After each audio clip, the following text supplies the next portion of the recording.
Hi guys, welcome back to my channel. I hope you're all doing well. Today we're here to wrap up my February reading. February was a very iffy month for me. I wanted to read, but I was kind of in a reading slump. Every book I was reading, I just kind of wasn't vibing with it. So I obviously in January I did my kind of like vlog style reading wrap up, which I really enjoyed doing. But doing that style of video does mean that you're filming pretty much like every day of the month and you're kind of instantly having to be on camera as soon as you finish a book. And I just kind of wasn't feeling that in February.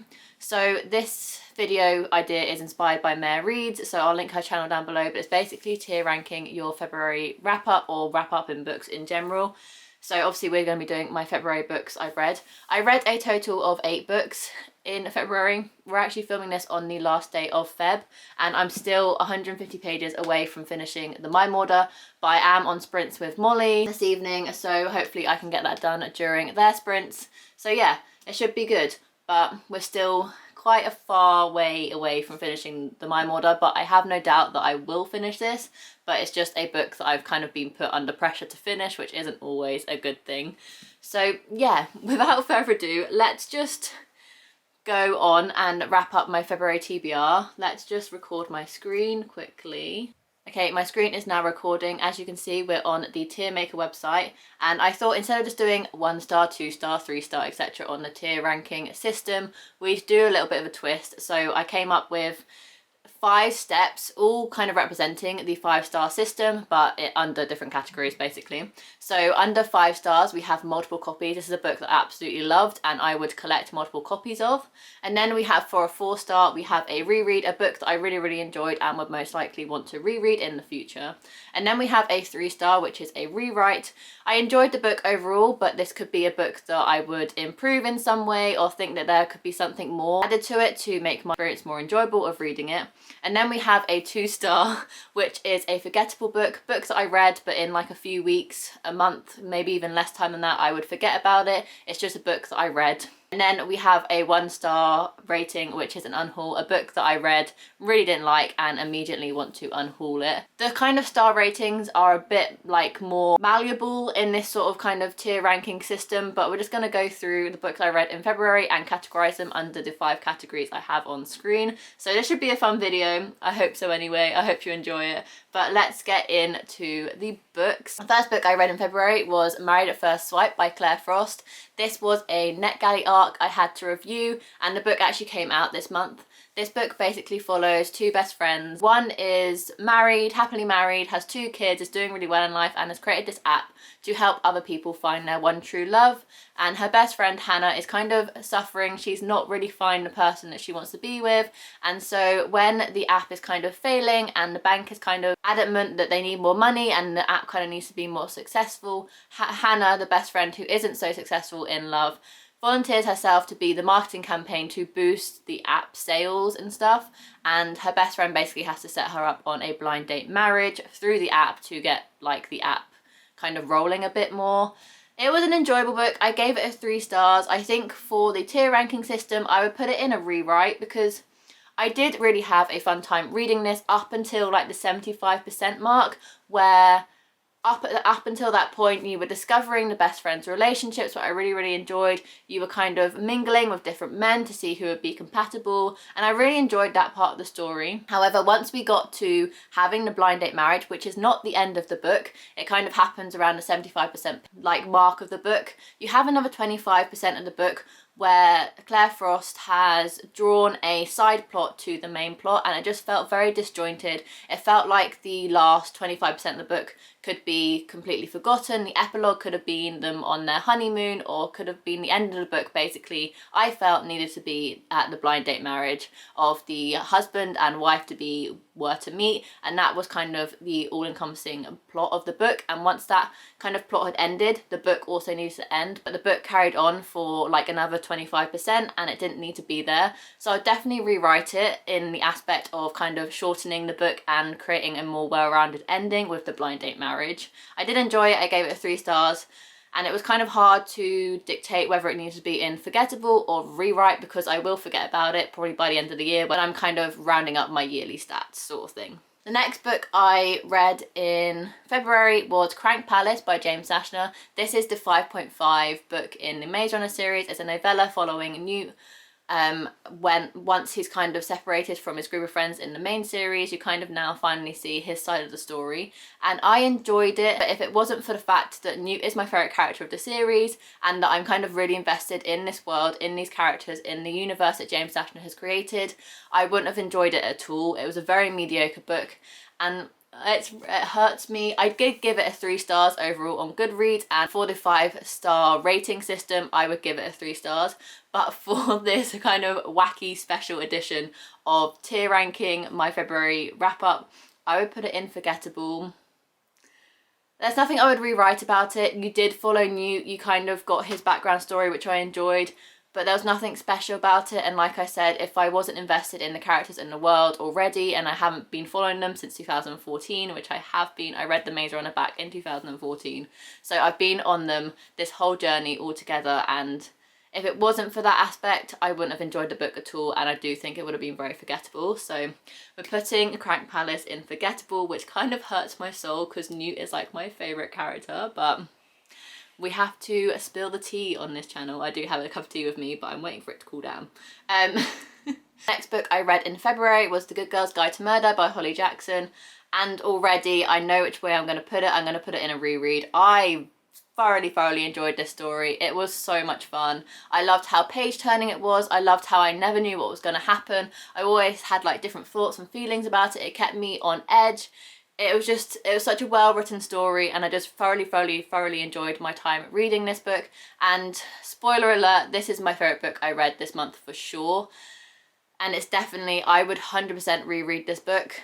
It's strange because I wouldn't put it as like a 5-star, like I wouldn't own multiple copies of it, but it's a book that I would come back to if I'm ever kind of needing a pick-me-up or a fast book to get me out of a reading slump. It's definitely a book I would come back to reread. So on Goodreads in star ratings, I gave it a 4.5, but for the sake of this video, it's going to go in reread, just because it's not a book that I like loved, but it's a book that I thoroughly enjoyed, and I just had a really fun time reading.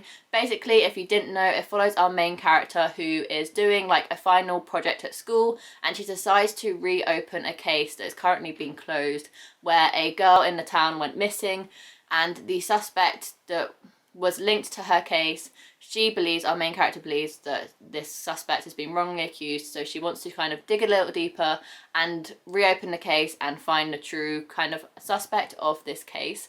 And it's such a fun book. I really enjoyed it. Another book I read in February was You Have a Match by Emma Lord. I loved her book Tweet Cute last year, so I was very much anticipating the release of You Have a Match. However, I don't know whether it's because I read the audiobook. I listened to this fully as an audiobook, and I don't know whether it's because of that kind of my rating suffered a little bit. I enjoyed this book. It's basically about our main character who takes a DNA test and finds out she has a secret sister. So they meet up behind both of their parents' backs and go to a summer camp together to dig deeper into why they didn't know each other existed and kind of bond and all this sort of stuff. And I enjoyed it, but I do think it's because I read it as an audiobook, I didn't get the full experience. However, I did read Tweet Cute as an audiobook, and I absolutely loved that one. I gave that one a 5 stars, so maybe this book just wasn't for me. And for that reason, I'm going to put You Have a Match in forgettable. I just don't think it kind of impacted me a lot. It was an enjoyable read. I had like, it was a chill book to listen to as an audiobook, but it wasn't anything special. And I do think in a few months time, once I've read some more YA contemporary, this book will go to the back of my mind and I won't kind of forget what happens. The next book I read was Rescue Me by Sarra Manning, which is basically like, the synopsis was so cute and I was so ready for this sort of rom-com, and it's basically following 2 main protagonists who go to the same dog rescue centre to adopt a dog, and they both fall in love with the same dog, and they decide to take shared custody of it. Our main character Will has the dog for 1 week, and then our female protagonist, I can't remember her name, has the dog for 1 week, and keep alternating their shared custody. And soon you kind of realise they start to hate each other at the beginning, but they soon kind of fall in love over the dog, and they kind of, a relationship kind of blossoms sort of thing. And you think, oh my god, that's such a cute book. And yeah, it was a cute book. Dog in this book was 100% the star of the show and completely stole the show. and I did enjoy it, but I don't know whether it's going to be a rewrite or forgettable. I don't know. It was a cute book, but it wasn't for me, and that makes me so sad, and I don't think I'm ready to come to terms with the fact that it has to go in the category forgettable. Maybe because I read it as an ebook, that's slightly different. Maybe if I had the physical copy, I would have connected, and I do find that a lot of the time I give physical copies of books that I read a higher rating than audiobooks and ebooks, just because I feel like when I physically read a book, I'm able to fully immerse myself. So I do feel like when I read ebooks and audiobooks, they're kind of automatically going to get a lower rating, just because I don't like that format of book as much, which I know is so unfair, but that's just how I preferably like to read. I don't think I'm ready to put it in forgettable. I don't know what I'd rewrite about it though. Actually, no, I do. Okay, I know what I'd rewrite. I didn't like our female protagonist. I thought she was a very snobby, stuck up, like dog mum. So I feel like she could be written better. I did like her character arc, and I did appreciate where she started to where she ended up. But I do think this book could have been rewritten slightly differently with the main character, our female main character, to make me enjoy the book a bit more maybe. So yeah. Okay, we're going to put in rewrite. Okay, I'm a little bit happy about that. Next we read Fierce by Ali Raisman. This was my non-fiction pick for the month, and I really enjoyed this book. I'm not sure whether it's a book that I would come back to and reread, but it's definitely a book that I appreciated reading and got a lot out of. This basically follows Ali Raisman as she grew up dedicating her life to gymnastics and becoming an Olympic champion, and the struggles that comes with elite gymnasts. So trigger warning for sexual assault and all that sort of stuff in this book. If that's a sensitive topic for you, I would avoid that book. She doesn't heavily hit upon that topic, but it is spoken upon because that is what she's gone through, and this is obviously a non-fiction memoir about her life as a gymnast. So I did really enjoy it, but would it be a book that I would reread? I don't know. It's not a book that I would own multiple copies of, but I don't think I can rewrite it. It's her life. I didn't really think about these categories very well. But for the sake, because you can't rewrite someone's life, like, that's not fair, I'll put it in reread, but the chances that I would reread it is slim. But I do think there's some brilliant lessons in this book that you can take away even if you're not part of the gymnastics, like, community, or you're a gymnast, or you don't kind of follow the sport. I do think she speaks upon some really nice like life lessons about dedication and not giving up and all that sort of stuff. So I do think if I kind of need a pick me up, I could go to a chapter of the book and just reread that little chapter to like boost my energy and boost my mood and positivity, because Ali Raisman's gone through a lot worse than I have. So I feel like a reread is, I would stick it in a reread. The next book I read was Girl, Woman, Other by Bernardine Evaristo. I really enjoyed this book. It's a hard one for me. I have a love-hate relationship with it. Basically, this book is a collection of short stories where each short story interlinks with the next short story and so on and so forth. And then the last few short stories, all of them come together. This book, trigger warnings massively for homophobia, transphobia, sexual abuse, emotional abuse, like, I can't even think, there's so many trigger warnings for this. Like, I would highly check out all the reviews and stuff to make sure that you would be okay with reading this, because it does hit on some really heavy topics like domestic abuse and all sorts. So yeah, just be wary of that before going into this book. But I did really enjoy a lot of the short stories in this. I think there was about 12 short stories in total, and there's only about 5 of them that I didn't really vibe with. The rest I absolutely loved, and those short stories I did enjoy. I wanted to continue forever, like I wanted them to be like full novels. But then the short stories I didn't enjoy as much, I wanted them to end. I skimmed through them. It was a very hit or miss book for me, but I do feel like in a year's time, 2 years time, I would come back to this book, reread it, and get a lot more out of it. So this book's definitely going to go in the reread category, just because I do feel this is a book that I would come back to and get more out of the more I read it. I had started tabbing up Girl, Woman, Other slightly, but I do feel like a reread, getting more out of it, tabbing up more, would make me appreciate all the stories a little bit more. So definitely going in the reread. And then the last book, obviously the book that I'm still reading because I have 150 pages left of it, is The Mime Order by Samantha Shannon. This is a really tricky one again for me. Like I said at the beginning of this video, I had a very hit or miss month for me in February, and I actually cried over the fact that I was like, why am I giving all the books 3 stars? Like, I had such a mediocre reading month that I just felt like giving up on BookTube and all this sort of stuff because I couldn't face the fact that I just wasn't enjoying any of the books a lot. And seeing this now, I do realise that I enjoyed the books more than what I realised, which is always a good thing. But the Mime order is kind of disappointing because I associate myself with absolutely loving the Bone Season series by Samantha Shannon. The Mime order is the second book in the series. I love the Bone Season. I gave it a 4 stars, and I have done throughout my 3 rereads of it, just because it doesn't hit me in the feels to give it a 5 stars, but I just absolutely love that book. I love the characters, I love the storyline, like I just love the Bone Season so much. Mime Order is another reread for me, and the first time I read it I gave it a 3 stars, and I thought this time was going to be different, and I think because I gave myself that